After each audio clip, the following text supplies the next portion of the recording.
जय हिंद दोस्तों। आज की वीडियो में हम उन सभी कवियों और लेखकों का साहित्यिक परिचय याद करने वाले हैं जो कि क्लास 12 के हिंदी के बोर्ड एग्जाम में पूछे जाते हैं।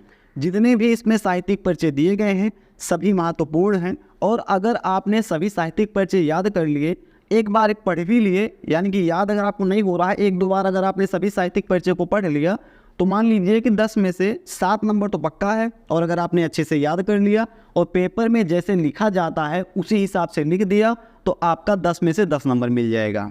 तो चलिए देखते हैं। सबसे पहले हमें ये ज़रूरी है कि साहित्यिक परिचय हमें पेपर में लिखना कैसे है। याद तो हम कर लेंगे, याद सभी को रहता है। कई लोग पूरा पेपर भर के आते हैं, आप भी 10th में आपने भी पूरा पेपर भरा होगा, लेकिन पूरे नंबर आपको नहीं मिले हैं। गलती यहाँ पर होती है, गलती होती है आपके लिखने में। आप लिखने का तरीका आपका सही नहीं रहता है, जिससे आपका नंबर कट जाता है। तो अगर आप लिखने का तरीका अपना सुधार लेंगे, क्या लिखना है और कैसे लिखना है, दोनों चीज़ों को सुधार लेंगे, तो जितना आप लिख कर आएंगे उतना पूरा आपको नंबर मिलेगा। तो सबसे पहले हम देखते हैं कि साहित्यिक परिचय लिखना कैसे है बोर्ड परीक्षा में। मान लीजिए ये हमारा बोर्ड एग्ज़ाम का पेपर है। इसमें 5वें क्वेश्चन के खा में तीसरे नंबर पर पूछा गया है मैथिली शरण गुप्त जी का साहित्यिक परिचय और इनकी रचनाएं। दो चीज़ें पूछी गई हैं। प्रश्नोत्तरांक 5 के खा पर है, खा के तीसरे ऑप्शन पर है मैथिली शरण गुप्त जी। अब मान लीजिए कि हमने इन तीनों में से एक को सॉल्व कर लिया। अब हमें 5वें के खा में इनका सॉल्व करना है, तो हम कैसे करेंगे? तो हमको कुछ नहीं करना है, सिंपल सा जहाँ पर हमने डाला है हेडिंग मैथिली शरण गुप्त, इसके एक लाइन पहले आना है। जैसे मान लीजिए यहाँ पर है तो यहाँ पर आपको क्या डालना है, यहाँ पर आपको डालना है प्रश्नोत्तरांक 5 खा। ठीक है, एक बार फिर से देखेंगे। प्रश्नोत्तरांक 5 के खा वाले क्वेश्चन को हम सॉल्व कर रहे हैं, तो यहाँ पर हम डालेंगे प्रश्नोत्तरांक 5 खा लिखेंगे। उसके नीचे हम सिंपल सा अंडरलाइन मारेंगे पूरे में, और 2 लाइन छोड़कर हम हेडिंग डालेंगे मैथिली शरण गुप्त। 2 लाइन छोड़ना है, फिर आपको हेडिंग डाल देना है। ठीक है, अब आपने हेडिंग डाल दी।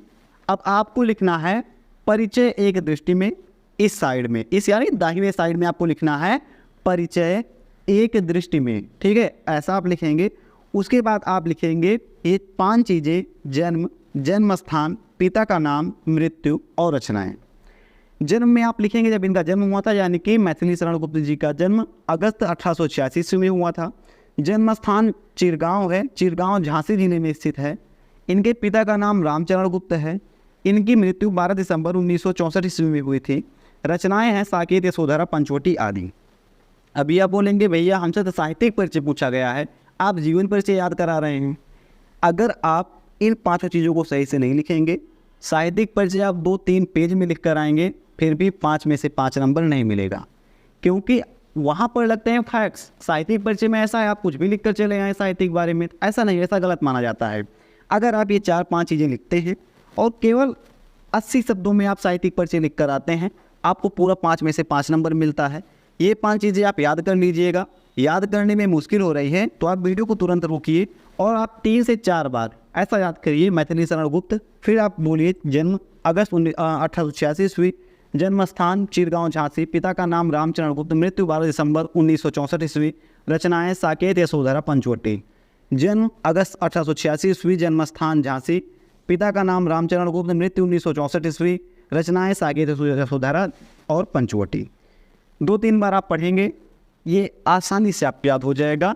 और कल सुबह उठकर पढ़ेंगे, अगर 2 बार या 3 बार आप ऐसे सुबह उठकर पढ़ लेंगे तो आपको आसानी से पूरा याद हो जाएगा। तो आप क्या करेंगे, पहले प्रश्नोत्तरांक डालेंगे। प्रश्नोत्तरांक के बाद आप जो भी लेखक का या जो भी कवि का साहित्यिक परिचय लिख रहे हैं उसका नाम आप लिखेंगे। उसका नाम लिखने के बाद आप लिखेंगे परिचय एक दृष्टि में, उसके नीचे भी अंडरलाइन करेंगे। ये लिख देंगे तो अब आप आएंगे और नीचे आकर क्या करेंगे, नीचे आकर आप हेडिंग डालेंगे साहित्यिक परिचय। ये हेडिंग डालेंगे, ध्यान दीजिएगा, ये वाली हेडिंग हमने इस साइड में डाली है परिचय वाली, और ये वाली हेडिंग इस साइड में डाली है, तो दोनों में अलग अलग टाइप में हमें डालना है। साहित्यिक परिचय लिखेंगे, फिर सिंपल सा आपको एक लाइन छोड़ देना है। एक लाइन छोड़ने के बाद आप क्या करेंगे, जो भी आप साहित्यिक परिचय याद किए हैं, अगर याद नहीं किए हैं तो वीडियो से इस वाली याद कर लीजिए। जैसा कि यही आपको लिखना है, एकदम फैक्टर जो फैक्चुअल चीज़ें हैं इस साहित्यिक परिचय में आपको मिल जाएंगी। और साहित्यिक परिचय मतलब फैक्ट, तो अगर आप इसको याद कर लेंगे तो लगभग 80 शब्दों में आपको साहित्यिक परिचय याद कर लेना है। साहित्यिक परिचय याद करने के बाद आप उसे लिख देंगे जैसे कि हमने यहाँ पर लिखा है, मैथिली शरण गुप्त जी द्विवेदी युग के श्रेष्ठ कवियों में से एक हैं। गुप्त जी की कविताओं में समाजवादी, राष्ट्रवादी और धार्मिक विषयों का वर्णन अधिक मिलता है। इनकी पहली कविता रंगमंच थी, जिसका प्रकाशन 1922 ईस्वी में हुआ। इनकी रचनाओं में इतिवृत्तात्मक कथन एवं कठोरता है। उसके बाद इन्हें साकेत रचना पर या साकेत महाकाव्य पर मंगला प्रसाद पारितोषिक, ये एक पुरस्कार का नाम है, साकेत महाकाव्य के लिए मंगला प्रसाद पारितोषिक तथा भारत सरकार द्वारा इसी महाकाव्य के लिए अलग से इन्हें पद्म भूषण द्वारा सम्मानित किया गया। इन्होंने अपनी अनेक रचनाओं से हिंदी साहित्य में अपना योगदान दिया। इनकी सबसे प्रसिद्ध रचना साकेत है। कई लोग ख़त्म करते हैं कि इनका निधन सन 1964 ईस्वी में हो गया। साहित्यिक परिचय निधन से नहीं खत्म होता है, साहित्यिक परिचय खत्म होता है साहित्य में दिए गए योगदान से। इनकी जो प्रसिद्ध रचना है साकेत है, तो आप ऐसा लिखेंगे इनकी प्रसिद्ध रचना साकेत है, या फिर आप अंत में लिखेंगे कि इनको ये पुरस्कार मिला। अगर निधन से खत्म करेंगे तो वहाँ पर भी नंबर कटने का चांस रहता है। जन्म, जन्मस्थान, पिता का नाम, मृत्यु, रचनाएँ, ये 5 चीज़ें आपको यहाँ पर लिखनी है। और ध्यान रहे, रचनाएं तो आपके साहित्यिक परिचय में आ सकती हैं, लेकिन जन्म, जन्मस्थान, पिता का नाम, मृत्यु, ये 4 चीज़ें आपके साहित्यिक परिचय में नहीं आनी चाहिए। फिर साहित्यिक परिचय आप लिखने के बाद क्या करेंगे, साहित्यिक परिचय लिखने के बाद आप हेडिंग डालेंगे रचनाएं, और रचनाएं में क्या करेंगे, लिख देंगे इनकी रचनाएं निम्नलिखित हैं। जितनी भी रचनाएं आपने इनकी याद की है 4, 5, 6, 7, 8, 3 के नीचे तो बिल्कुल नहीं लिखना है, और जितनी आपको याद हैं उतनी रचनाएँ आप इनकी लिख देंगे। ऐसा करेंगे, ये है लिखने का सही तरीका। आई थिंक आपको कुछ याद भी हो गया होगा इसमें, जो भी आपने वीडियो देखा कि इनको मंगला प्रसाद पारितोषिक पुरस्कार मिला, पद्म भूषण पुरस्कार मिला, साकेत इनकी प्रसिद्ध रचना है, कठोरता है इनके कथन में, ये सारी चीज़ें आपको याद हो गई।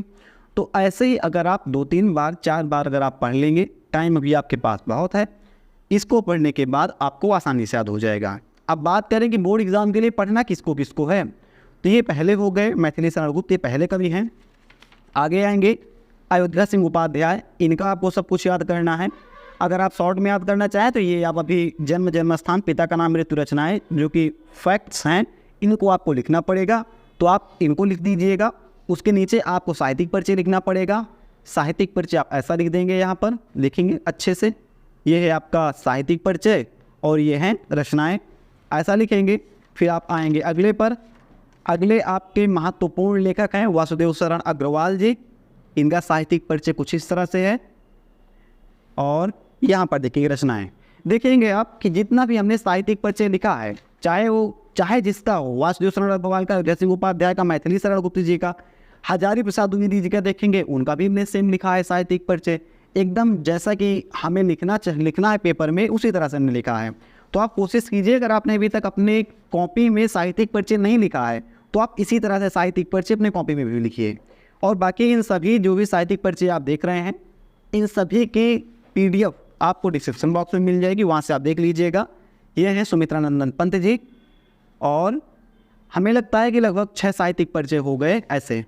यहाँ से स्क्रीनशॉट, जिनको PDF नहीं डाउनलोड करना है वो स्क्रीनशॉट कर लें, और जिनको PDF डाउनलोड करना है वो PDF डाउनलोड कर लेंगे। मैथिली शरण गुप्त जी का हो गया, सभी का हो गया। रामधारी सिंह दिनकर जी है, इनका आप सभी साहित्यिक परिचय पढ़ लीजिएगा। और सबसे लास्ट में आप आएंगे तो ये मिल जाएगा महादेवी वर्मा जी का। जितना भी आपने देखा 7 है टोटल। अगर आपने इन 7 का साहित्यिक परिचय याद कर लिया तो बोर्ड परीक्षा में बहुत मदद मिलेगी, और आपको सभी चीज़ें आसानी से आ जाएंगी, आसानी से आप 10 में से 10 नंबर पा जाएंगे। अगर आप बताई गए टिप्स से, जैसे कि तरीका बताया गया है उस तरीके से लिखेंगे तो आप इन सभी को याद कर लीजिएगा, कॉपी में लिखना चाहिए। यहीं से आप इसी वीडियो में जो हमने लिखा है, वीडियो रोक कर डिस्क्रिप्शन बॉक्स में दी गई है लिंक, वहाँ से डाउनलोड करके आप कॉपी में भी इसे लिख सकते हैं। फिलहाल इस वीडियो में इतना ही था, हम मिलेंगे इसे किसी नेक्स्ट वीडियो में। जय हिंद।